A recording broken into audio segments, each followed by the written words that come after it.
पाक द्वारा ये हमले 7 मई 25 से लगातार चले और 10 मई 2025 को रात लगभग 1:30 पर पाकिस्तान ने बड़े पैमाने पर भारत के ऊपर मिसाइल, ड्रोन, रॉकेट और अन्य लॉन्ग रेंज वेपन्स का इस्तेमाल किया।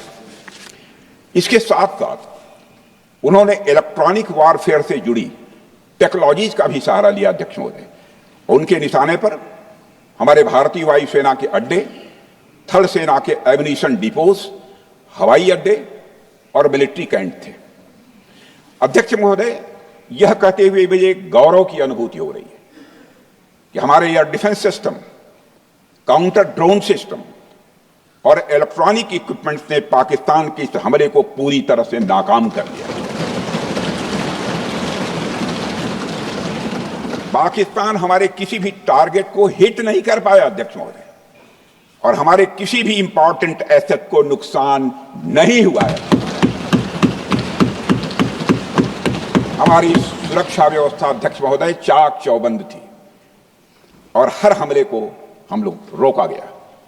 मैं इसके लिए भारतीय सेना के बहादुर सैनिकों की जमकर सराहना करता हूं, जिन्होंने दुश्मन के हर मंसूबे पर पानी फेर दिया। और अपने प्रतिपक्ष के मित्रों से भी कहना चाहता हूं, एक बार फिर से भारत के सेना के जवानों का कम से कम मेज थपथपाकर उनका अभिनंदन करते हैं। बहुत बहुत धन्यवाद। बहुत बहुत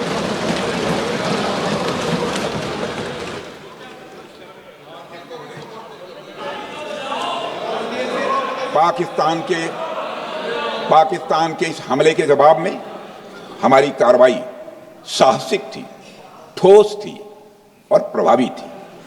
भारतीय वायुसेना ने वेस्टर्न फ्रंट पर पाकिस्तान के हवाई अड्डों, command and control systems, military infrastructures और एयर डिफेंस सिस्टम को निशाना बनाया और इस मिशन को हमारी सेनाओं ने सफलतापूर्वक अंजाम देने में कामयाबी हासिल की।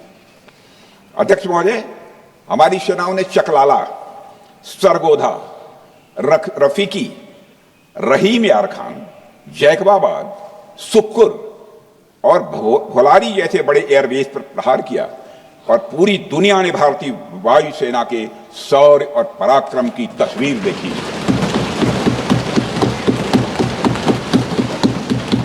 अध्यक्ष महोदय, ऑपरेशन सिंदूर ट्राई सर्विसेज कोऑर्डिनेशन का एक बेमिसाल उदाहरण था। जब भारतीय वायुसेना ने आसमान से हमले किए, हमारी थल सेना ने जमीन पर मोर्चा संभाल लिया। हमारे जवान नियंत्रण रेखा पर पूरी ताकत से डटे रहे और पाकिस्तान की हर हरकत का करारा जवाब दिया। अध्यक्ष महोदय, भारतीय नौसेना ने भी, लोग पूछते हैं भारतीय नौसेना का क्या रोल था, भारतीय नौसेना ने भी उत्तरी अरब सागर में अपनी तैनाती मजबूत कर दी।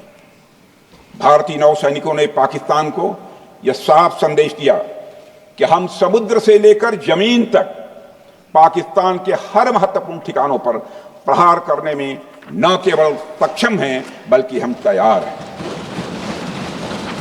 अध्यक्ष महोदय, इस ऑपरेशन का मकसद टेररिस्ट कैंप्स और उनके सपोर्टर्स को टारगेट करना, उन्हें नेस्त नाबूद करना था और यह साफ संदेश देना था कि भारत आतंकवाद के विरुद्ध जीरो टॉलरेंस रखता है।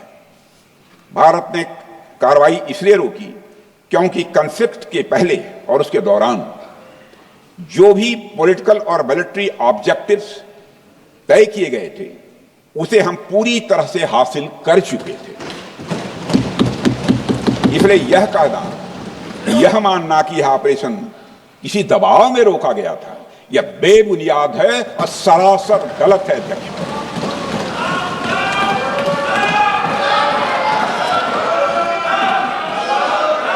मैं सदन को फिर से आश्वस्त करना चाहता हूं, अपने राजनैतिक जीवन में अध्यक्ष महोदय, मैं आपके माध्यम से सदन को आश्वस्त करना चाहता हूं, अपने राजनीतिक जीवन में जानबूझकर कभी भी असत्य न बोलूं, इसकी भरपूर कोशिश की है मैंने, चाहे सदन हो अथवा सदन के बाहर। अध्यक्ष महोदय, मैं आपके माध्यम से सदन को यह भी अवगत कराना चाहता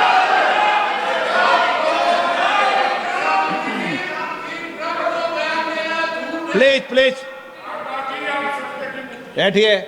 आप क्यों खड़े हैं? अध्यक्ष महोदय, मैं आपके माध्यम से सदन को यह भी अवगत कराना चाहूंगा कि सीमा पार करना या वहां की टेरिटरी कैप्चर करना इस ऑपरेशन का उद्देश्य नहीं था।